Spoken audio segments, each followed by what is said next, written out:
palavra para hoje, inspirada na conversa de ontem com um amigo, que é... O Rodolfo já me criticou que eu disse que prometi pregar sobre o Evangelho e que às vezes prego mais doutrina que Evangelho. Mas a verdade é que Evangelho também é doutrina.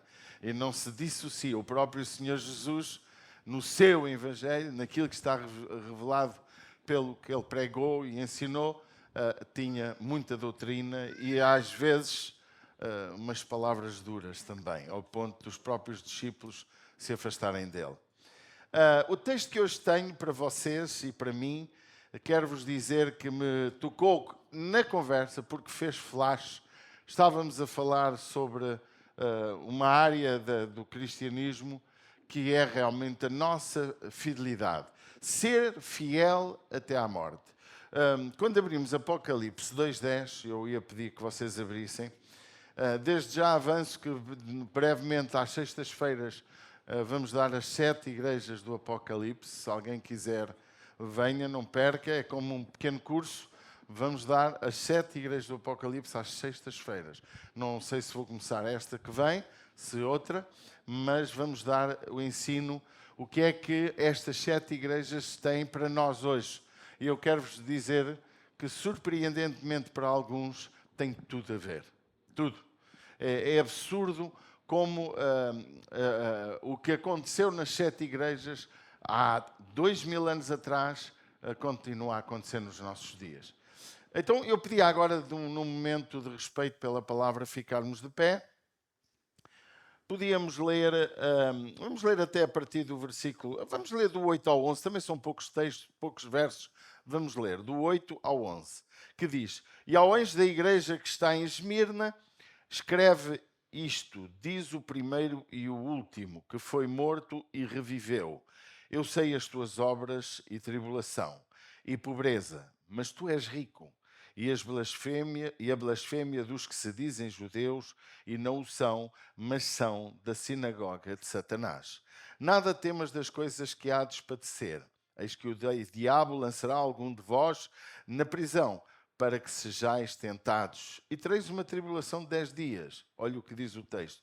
Ser fiel até à morte e dar-te-ei a coroa da vida. Quem tem ouvidos ouça o que o Espírito diz às igrejas. O que vencer não receberá o dano da segunda morte. Amém? Pode tomar o seu lugar. É interessante nós observarmos este texto. Há quem diga que este texto foi escrito nos anos entre 90 e 95 na ilha de Patmos. Há também uma linha de pensamento que diz que foi na era de Nero, que é nos anos 70, mas isso hoje até nem é muito relevante, embora seja interessante perceber, porque isso muda também a visão de escatologia. Se o texto foi escrito no fim do século ou se foi realmente na década de 70. Esta cidade era uma cidade muito religiosa e muito comprometida com o império do tempo em que dominava aquele lugar, o paganismo. E na altura, se foi nos anos 90 e tal, como se pensa também, era Dominiciano aquele que dominava aquele tempo, que governava, que era o imperador. E neste tempo, confessar Jesus como Senhor era recusar dizer César é o Senhor. Porque para o mundo, César era um Deus. Era alguém importante de tal maneira que era considerado um senhor de letra grande. Agora, este texto e o que eu quero hoje não vamos tanto estudar a parte histórica, deixamos isso depois para outro tempo, nem sequer vamos estudar a parte teológica da igreja, mas vamos estudar um bocadinho daquilo que quer dizer ser fiel até à morte. Amém? Porque para nós, muitas vezes, ser fiel até à morte é algo um bocadinho, parece que se concentra na morte. O interessante é o facto de não nos é pedido para ser fiel na morte, mas até à morte. Vocês entendem? Eu tenho que ser fiel quando estou a morrer. Quando estou a morrer, e nós até gostamos de ensinar que o homem na cruz recebeu a salvação no dia da morte, na hora, no minuto ou nos minutos que antecederam a sua morte. Mas até à morte, o que realmente nos está o texto a dizer? O que é que nos está solicitando? Primeiro, estamos perante uma igreja que está a viver um momento de grande perseguição.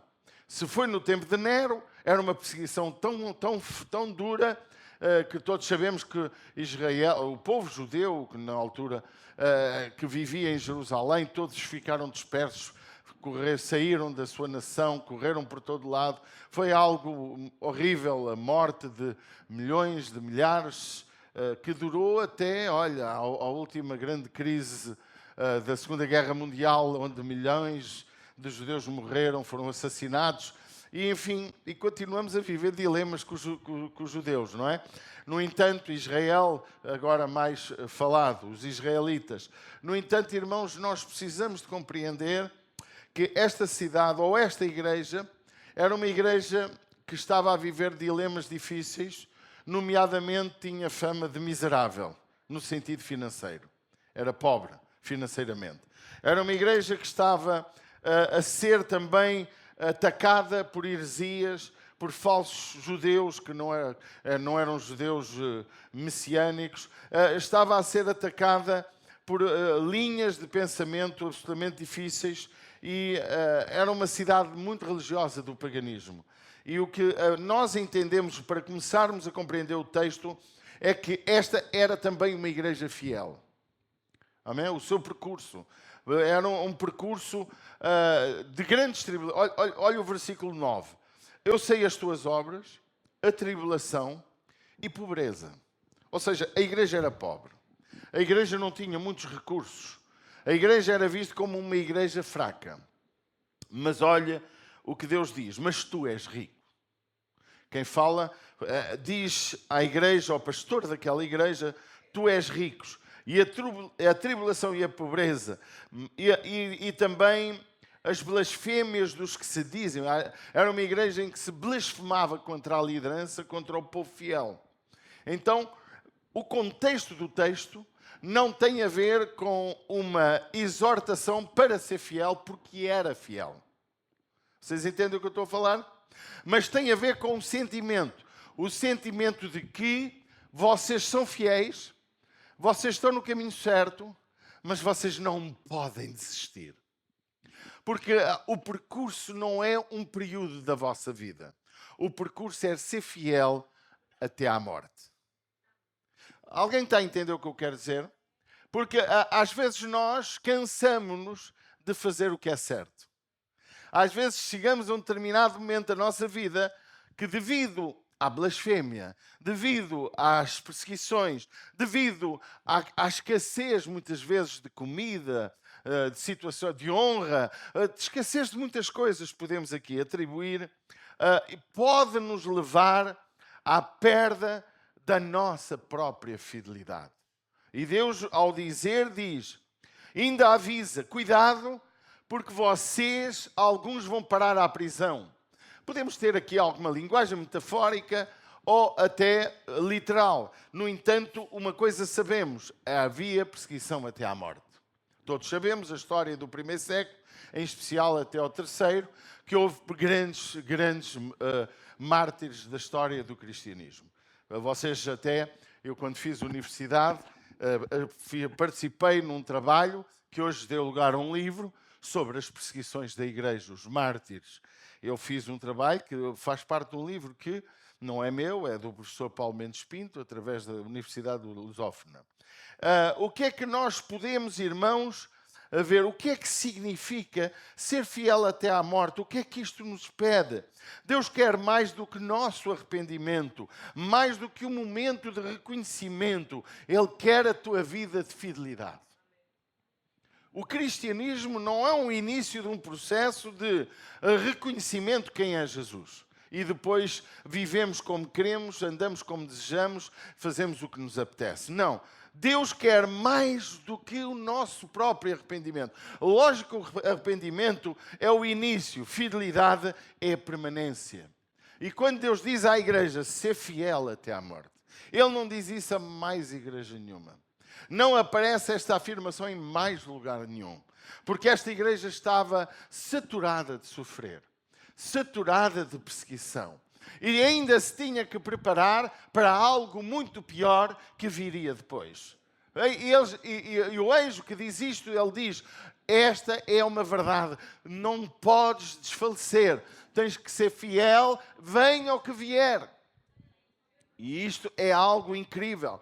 Uma das razões pelas quais o nosso cristianismo está a ficar pobre, permita-me dizer-lhe, é porque nós não estamos a ter consciência que ser cristão é mais do que vir à igreja, mais do que dar umas ofertas, mais do que subir um altar para pregar, é um projeto de vida. E nós precisamos de entender isto. O arrependimento é importante e nós às vezes concentramos tudo no ato de levantar as mãos, no ato de dizer eu aceito Jesus. Não, irmãos, não é só isso. Isso é o começo da caminhada. Jesus nunca pediu apenas decisões. Eu acho muito giro as estatísticas que existem de grandes conferências, de grandes missionários e evangelistas que chegam e fazem grandes campanhas e que falam que 100 mil pessoas decidiram-se por Jesus. Eu gostava mais de saber quantas permaneceram na decisão. Porque muitos eram os que seguiam Jesus, mas muitos eram os que desistiam de o seguir. Até os próprios discípulos desistiram de o seguir.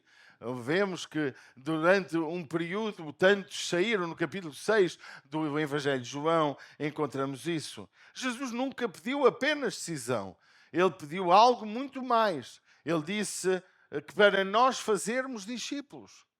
Em Lucas 9, 23, Jesus dizia a todos: se alguém quer vir após mim, negue-se a si mesmo.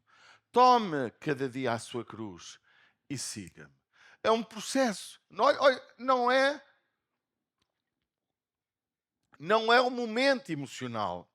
Não é um momento de uma decisão. Não é um momento de um evento. É um projeto de vida. Se alguém quer vir após mim, negue-se a si mesmo. Tome cada dia. Quantos dias? Cada dia a sua cruz e siga-me. É cada dia, não é evento, é estilo de vida. Não é fidelidade no instante, no momento em que eu estou a morrer. Não é a minha decisão de eu dizer à porta da morte: Senhor, eu conheci-te quando era um jovem, mas vivi como me apeteceu. E como tu dizes na tua santa palavra, quando chega velho, não me esquecerei do teu caminho. E agora que estou a morrer porque estou canceroso, agora que estou a morrer porque sinto que não estou bem, agora que estou a morrer porque há uma arma, há uma guerra nuclear, agora que estou a morrer porque veio a pandemia, veio qualquer coisa, eu quero entregar-me outra vez a ti. Meu amado, eu tenho uma boa notícia, isso é verdade. Jesus não te vai resistir. Jesus não vai dizer não ao teu clamor. Mas esse não é o projeto de Deus para a nossa vida. O projeto de Deus para a nossa vida é quando nos salva, passarmos a representá-lo nesta terra. Passarem a olhar para nós e verem Cristo. Passarem a olhar para nós e ver que nós temos um processo. Nós temos um projeto. Temos problemas como todo mundo. Temos dificuldades, até pecamos, até falhamos, mas nosso projeto de vida é segui-lo, amá-lo e obedecer-lhe. Amém? Isto é o projeto de Deus para cada um de nós. A pergunta central não é como vou morrer, mas sim como vou e como estou a viver. Alguém me está a ouvir? Fidelidade é perseverança até ao fim. E quando Deus diz, através do seu anjo, o anjo que trouxe esta mensagem às 7 igrejas, aos pastores das 7 igrejas, e aliás chamavam ao pastor de anjo, ao anjo da igreja. Havia o meu pastor antigo, o pastor Moutinho, quando há muitos anos, talvez 30 e muitos anos, ele pregou sobre as 7 igrejas, para mensagens fantásticas. Ele dizia sempre: não é o anjinho da igreja, é o anjo. Não é o anjinho, porque anjinho é diminutivo, é alguém fragilizado, alguém pieguinha. Não, é o anjo. Então nós temos que entender, irmãos, que fidelidade é algo que nos leva a uma vida de perseverança. E Deus pede: ser fiel. Não é ser fiel na morte, é ser fiel no início até o fim. No dia em que Nicodemos ouviu a mensagem de Jesus, necessário te é nascer de novo.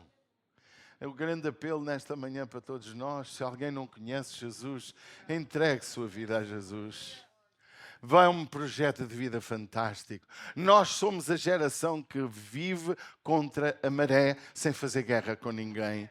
Há por aí religiões que matam para seguirem a sua fé. Matam, ofendem, querem explodir os bens, querem fazer mal às pessoas. Se não aceitas o Deus que eu tenho, tu morres, tu és morto. Mas não, a fé cristã é a fé na base do amor. É na fé em que tu ouves a palavra e reconheces, em que tu ouves de Jesus e ouves de ti próprio e dizes, é verdade, eu preciso deste Jesus, eu quero segui-lo, quero amá-lo. Irmãos, não é um projeto de euromilhões como por aí muitos pregam, é um projeto de negarmos a nós próprios, é um projeto de viver o que Jesus nos pede, é um projeto de que a sua palavra é a nossa bússola, a sua palavra é o nosso guia, é o nosso manancial, é a nossa Constituição. Pode dizer amém?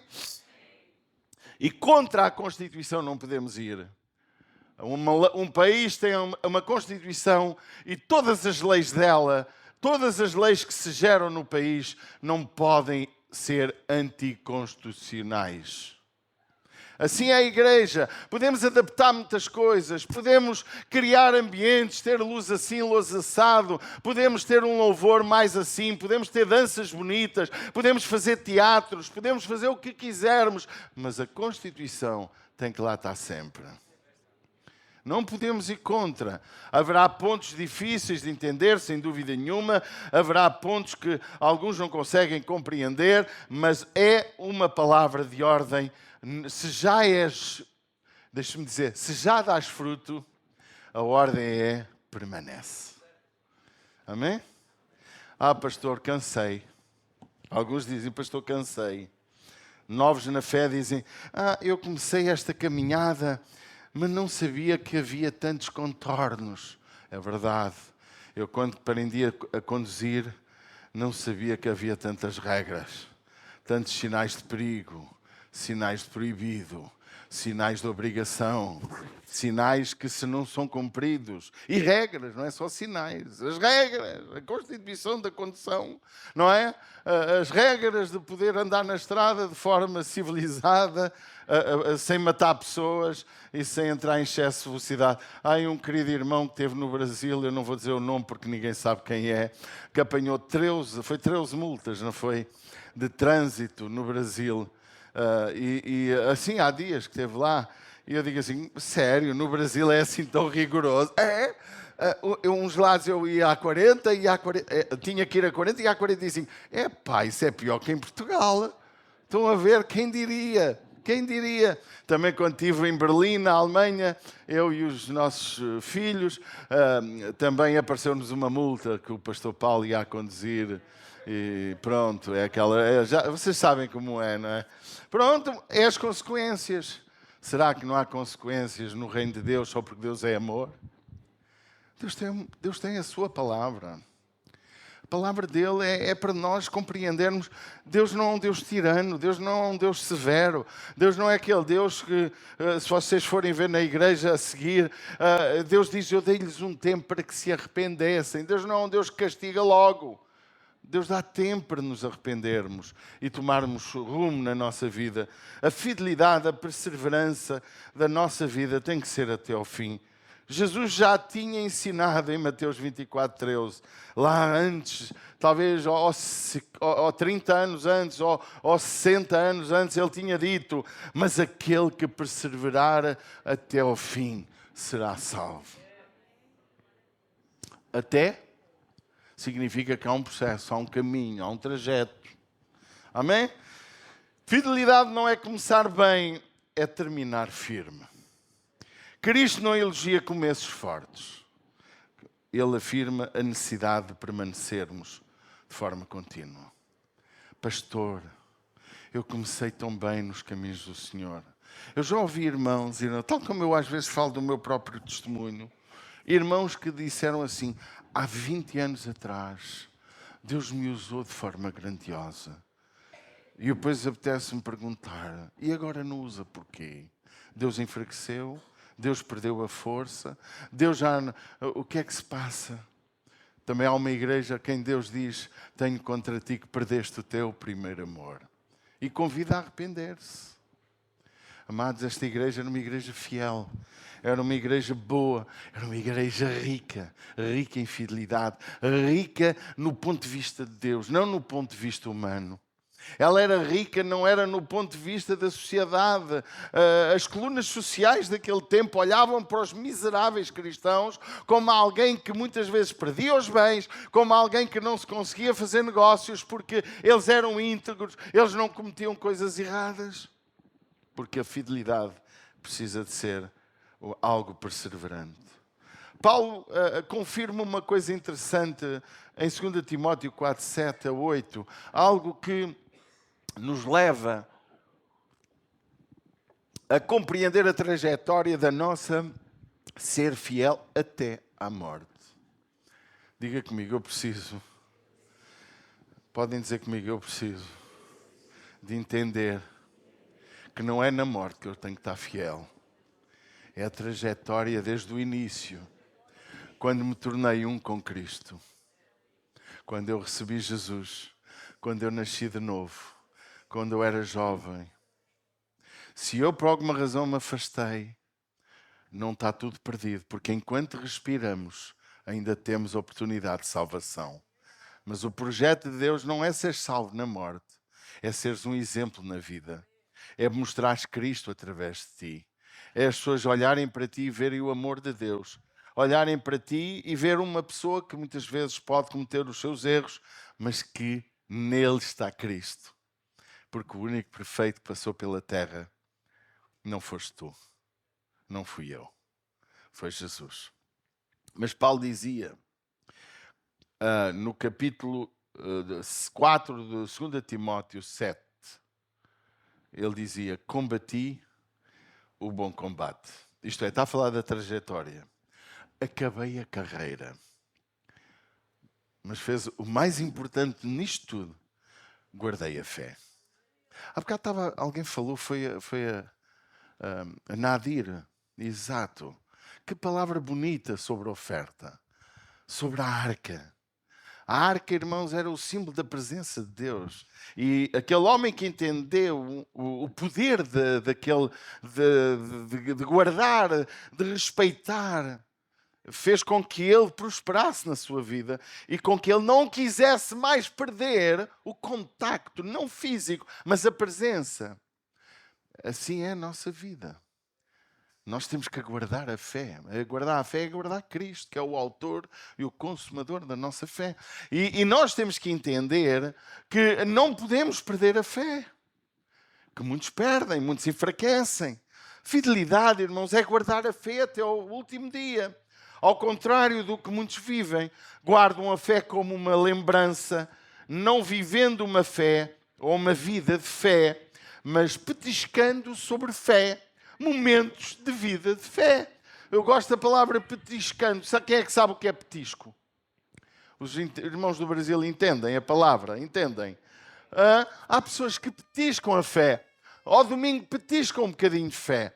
Lá de vez em quando petiscam uma noite, lá oram. Alguns até, quando petiscam, até agradecem a Deus o petisco. Mas petiscar fé não é uma vida de fé. Eu já preguei isso aqui. Leia a Catedral dos Homens de Fé. Diz o texto que todos eles, ninguém viu a promessa cumprida na sua própria vida. Mas viveram na esperança. Alguém está-me a ouvir? O que é que tu esperas de Deus? É um Ferrari? Meu filho já tem um Porsche, que louvado seja o nosso Deus. Mas tu se calhar tens um Kia, como eu, ou um Zoe. E tem algo mal? Ninguém é mais por ter um Porsche, ou um Ferrari, ou antes queria um Jaguar. Era o carro dos meus sonhos.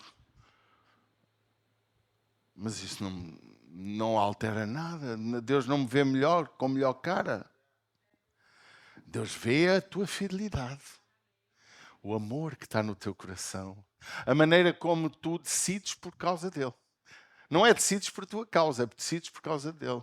Os sacrifícios que tu fazes por causa dele. E isso, irmãos. Há igrejas que aproveitaram isto que é verdade, usando um grande tema, dinheiro. Mas mais do que dinheiro é a tua vida. É a tua fidelidade. É o propósito com que tu tomas decisões para Deus. Então, petiscar sobre fé não é ter fé. Um petisco supostamente não é uma refeição normal. Embora eu goste muito de petiscos. Eu gosto. Gosto muito de comer um camarãozinho, uma ameijoa à abelhão pato, uma entremeadinha frita, petiscar ali um tramoço, umas azeitoninhas, um pãozinho caseiro, uma manteiguinha, epá, uma coxinha, uma miniatura, e chega ao fim, pergunta-me: o que é que tu comeste? Epá, uma carrada de coisas. É um petisco. Mas há irmãos que gostam de petiscar um bocadinho de amor, um bocadinho de raiva também.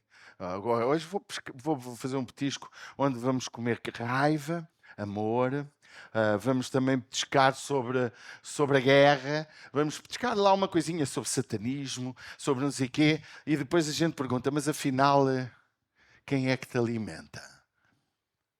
É prazer da carne, é sexo, é os olhos, é o quê? O que é que te alimenta? Que petisco é o nosso? Irmãos, fomos chamados para ter uma postura de fé. Eu não sei se a nossa vida, como pastores, igrejas, comunidades, o mundo, quantas décadas poderemos viver assim? Mas pode correr-nos mal. A religião, os irmãos sabem, agora quase que vou estragar a pregação, a religião, os irmãos sabem que é um dos fatores mais doentios do mundo. Porque há muitas religiões, há muitas maneiras de ver a fé, há muitas opiniões, há muita gente radical. Porque o radicalismo, irmãos, o meu radicalismo tem que ser comigo. Eu tenho que ser radical só comigo. Não é com os outros. Eu tenho que ser fiel, lutar contra o pecado. Isso é uma guerra minha. Agora há por aí religiões e fés que querem ser radicais para que os outros façam o que muitas vezes a pessoa não faz, como os fariseus. Queriam obrigar as pessoas a dizimar do gominho e da hortelã e queriam esquecer o mais importante da lei, que era a bondade, o amor, a misericórdia. E nós temos que nos preparar para o pior que o mundo possa ter, irmãos. Esta guerra que tem começado hoje, ou foi hoje, ou ontem, foi mais ontem, não é uma coisa simples. Não é a Ucrânia com a Rússia. Talvez seja bem pior. Pode o assunto morrer já na casca, mas pode não morrer. Eu não vou aqui falar politicamente, porque não me cabe aqui dizer. Eu estou aqui como pastor para doutrinar, para ensinar a palavra. Mas, igreja, temos de estar preparados para o pior. A nossa fé tem que estar firmada em Deus. Venha o que vier, tu podes ver. Imagina que tu estavas no Dubai, que uma bomba caiu no avião que tu ias. Hã?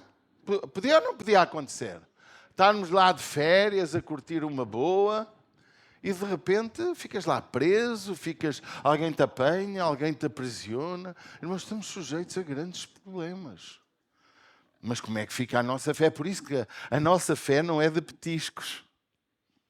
Não é momentos de fé. Eu preciso de viver em fé. Amém? E Deus dizia à igreja de Esmirna: igreja, esta cidade é onde é a Turquia agora. Igreja, nós precisamos, não é? Está a ser agora uma cidade de refúgio para quem está em vários países à volta que sofreram ataques, querem ir para a Turquia, para da Turquia virem. Há portugueses lá, os irmãos, se calhar, alguns de vocês viram algumas reportagens. Muitos começam a sua fé cristã emocionados. mas poucos permanecem disciplinados, permanentes, consistentes. E nós precisamos ser consistentes. Veja que o apóstolo Paulo, em 2 Timóteo, conforme lemos, ele fala de 3 metáforas gregas nesse texto, que é combate, carreira e coroa. Ele fala do combate, que é algo militar, que é a nossa guerra contra a nossa carne, é a nossa guerra contra aquilo que nos quer afastar de Deus, é o nosso combate, não tem a ver com armas bélicas. Ele fala de carreira, fala de preparação física. Eu preciso me preparar. Eu não estou nada preparado fisicamente para correr 10 quilómetros. Eu morria no primeiro. Sério, não estou. Já corri 10 quilómetros, mas já não consigo, não é? Mas ele fala, irmãos, eu combati o combate, mas combati como? Com as armas espirituais. Ele até fala do soldado, lembram-se? Ele até diz como é que se vence a batalha, mas também avisa que nós temos um inimigo muito forte. A igreja tem que combater, nós temos que combater contra o diabo, contra os nossos desejos errados, como ontem pregámos aqui em 10 minutos para os irmãos voluntários. Mas a carreira, temos de estar porte físico, preparação. Tens de preparar como? O que é que vence a mentira? É a verdade.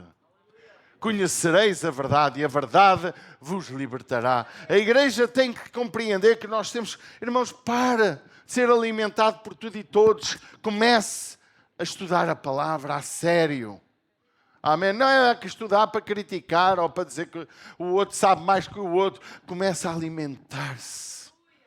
Porque esta palavra é lâmpada para os nossos pés, é luz para o nosso caminho, é o pão que precisamos ser alimentados, é o pão que desceu do céu, disse Jesus. E o povo do tempo dele nem percebeu o que Jesus estava a dizer, já queriam comer o maná. Vão e vieram ter dá-nos esse maná que tu falaste. Não, eu sou o pão. E quem comer de mim tem vida eterna. E nós temos que alimentar, porque esta é a palavra do amor. Claro, o próprio Jesus veio ao mundo e disse, eu não venho para julgar, mas a palavra que eu vos der, essa vos há de julgar. E por fim, temos a coroa. A premiação de ser fiel até à morte e dar-te-ei a coroa da vida. Só que para nós, sabe pouco. Nós somos humanos, queremos as coisas aqui. Queremos palpar a recompensa. Queremos o euro ou milhões, porque é ele que me vai ajudar. Eu tenho dito, se me saísse 100 milhões, até era fixe. Agora 1 milhãozinho também não dá para nada. O que é que eu faço com 1 milhão? Não consigo comprar um apartamento em Paris.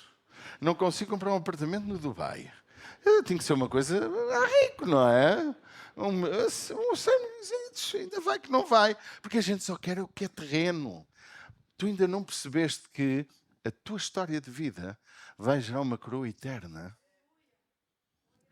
A minha mulher vai ter uma coroa tão grande que vai andar como um torcicólogo. Eu costumo gozar com ela. Não é? É uma coroa porque a Santa Isabel. Chega o São Pedro. Oh, Javé, Ave, Santa Isabel, chegaste, rainha.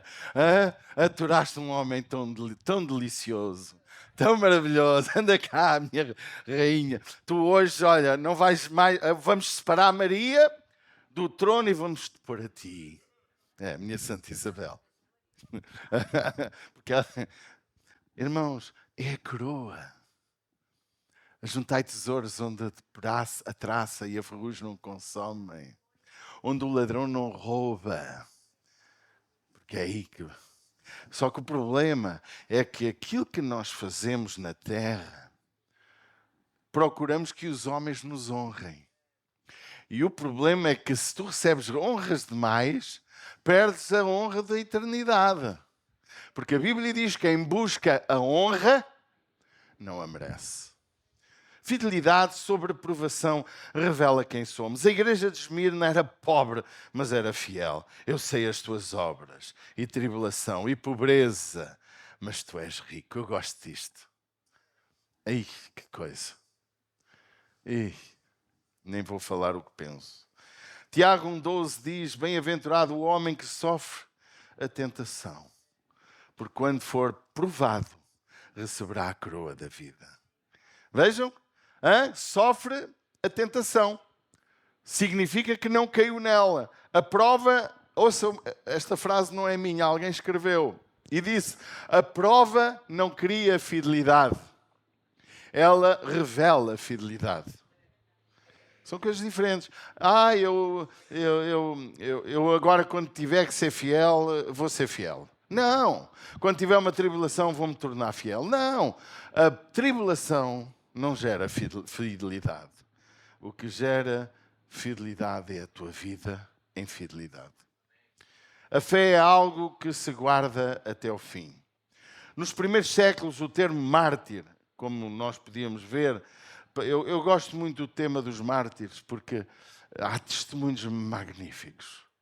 Eu tenho que relembrar o meu trabalho universitário sobre isso e ver se onde é que ele anda, porque eu chorei a fazê-lo.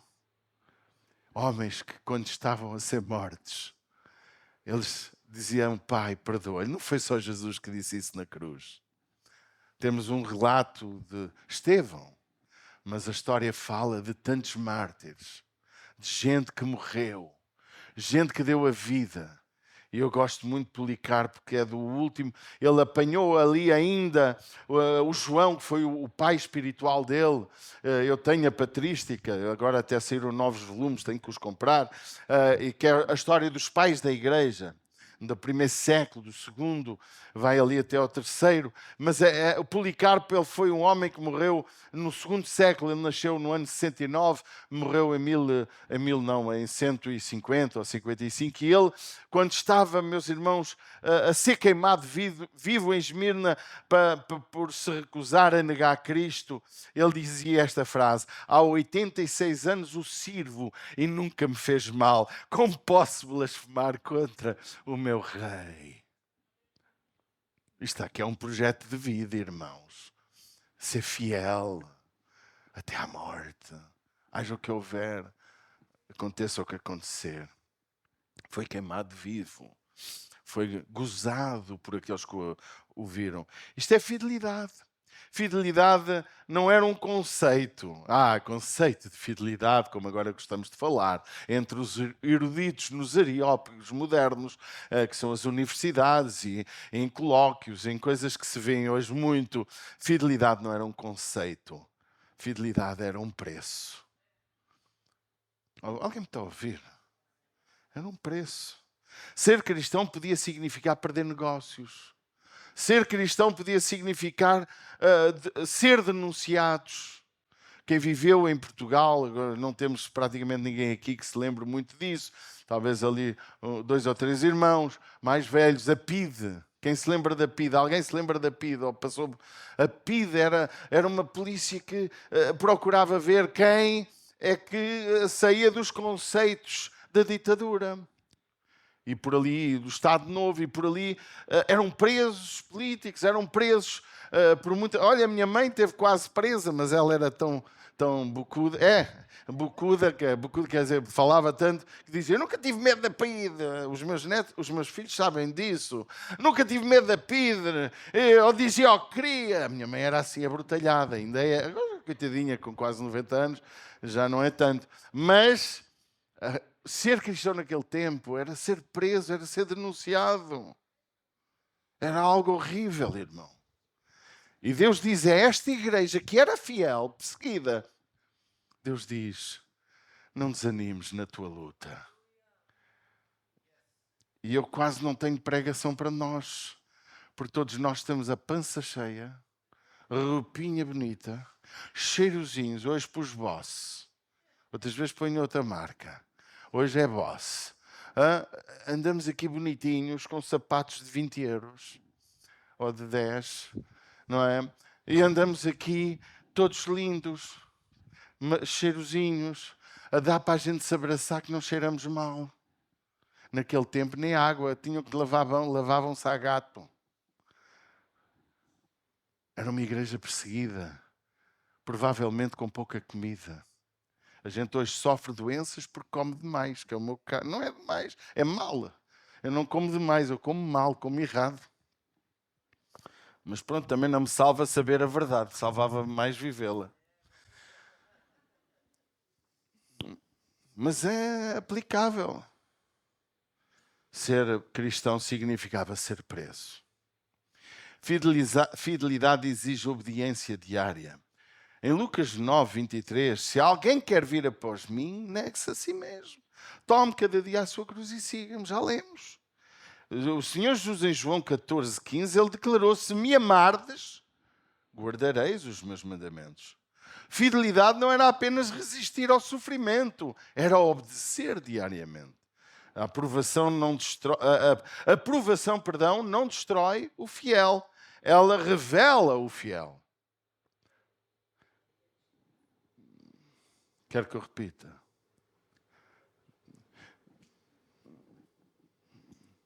A aprovação não destrói o fiel. Eu sei que isto vai doer. Pastor, eu não consegui ser fiel. Tive uma situação, tive um problema. Oh, irmão, gaita, parece que Deus é mentiroso. Deus deve ser muito aldrabão. Se ele diz, se fores fiel, ele é fiel. Mesmo tu sendo infiel, ele permanece fiel. Irmão, não há nenhuma razão para desobedecer. Nem para não ser fiel. Alguém me está a ouvir?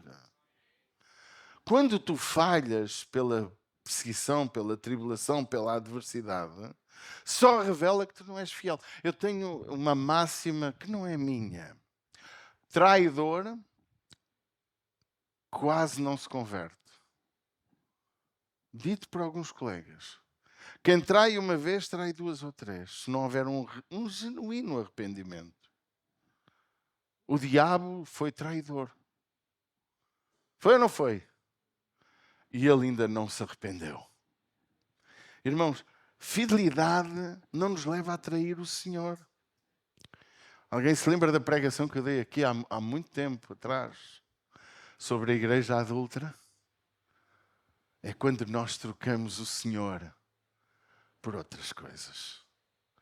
Muitas vezes é a carne que vence, é a necessidade financeira que vence, é a necessidade, é o prazer que nos vence e nos torna infiéis. Eu sei que é chato ouvir isso. Quarto aspecto, o perigo de recuar.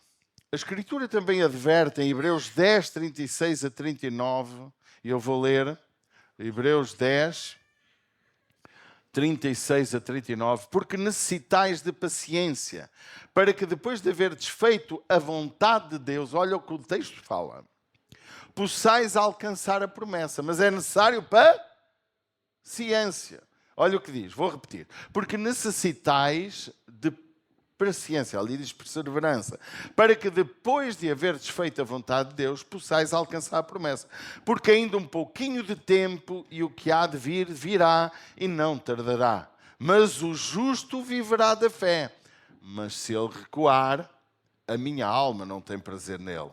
Nós, porém, não somos daqueles que se retiram para a perdição, mas daqueles que creem para a conservação da alma.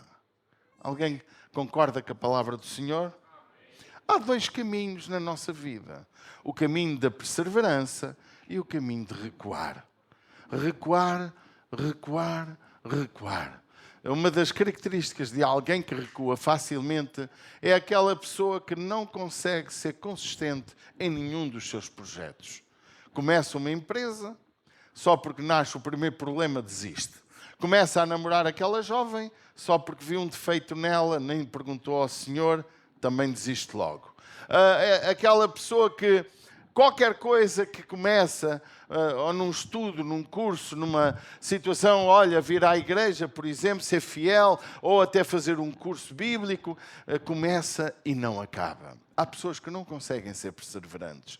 Fidelidade, não conseguem perseverar nos propósitos que estabelecem. Fidelidade até à morte implica não retroceder. Pode dizer amém? Por fim, Cristo é o modelo supremo. Filipenses 2,8 diz que Jesus se humilhou a si mesmo, sendo obediente até à morte e morte de cruz. Jesus foi fiel até à morte.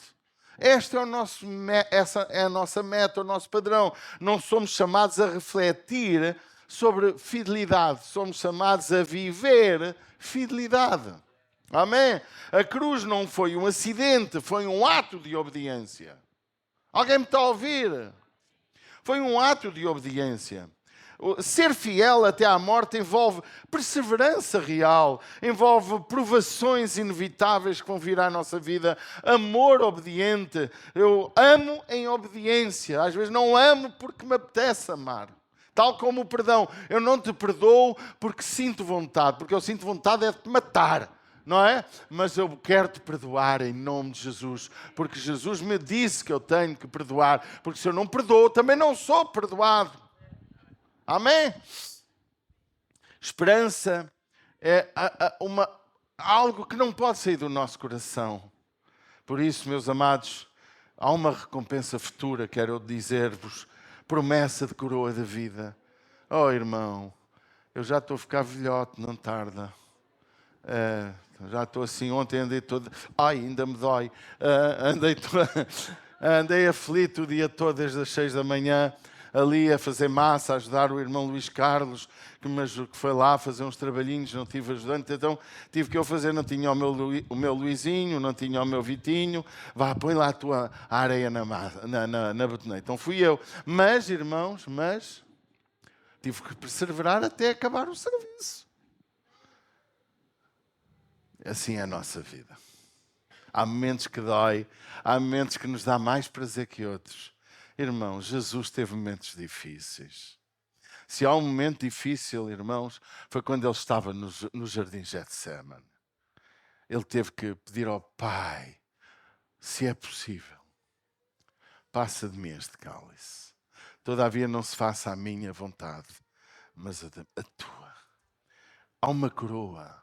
Jesus é rei, era Deus que se esvaziou da sua posição divina e se tornou 100% homem.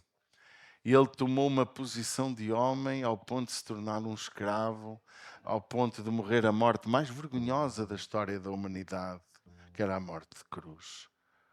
Não pela coroa que ele iria ter, porque ele já era rei, ele era Deus, mas pelos benefícios que te ia dar a ti e a mim. Jesus está aqui. O seu Espírito está aqui para receber de braços abertos os que um dia já o receberam e se afastaram. Mas também está aqui para te receber pela primeira vez em que tu ainda não entregaste a tua vida a Jesus. Ele tem uma proposta de vida que nem sempre é a mais fácil. Uma proposta de amar Jesus com todo o teu coração. Amar Deus com todas as tuas forças e segui-lo, obedecer-lhe.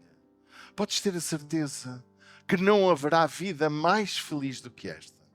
Não há nenhuma proposta na humanidade melhor do que esta, de te tornares parte daquilo que é ser cristão. Ser irmão de Jesus. Ele diz a palavra que somos co-herdeiros dele. Amém? Filhos de Deus por adoção. Minha cédula que era contra mim vai ser cravada naquela cruz. Paulo, bandido, malandro, sem jeito nenhum, feio, gordo, desajeitado, um dia encontrou Jesus. Jesus o amou e o tornou filho de Deus. Uau! É uma proposta incrível. Vamos ficar de pé. É uma proposta fantástica. A melhor proposta de vida para as nossas vidas.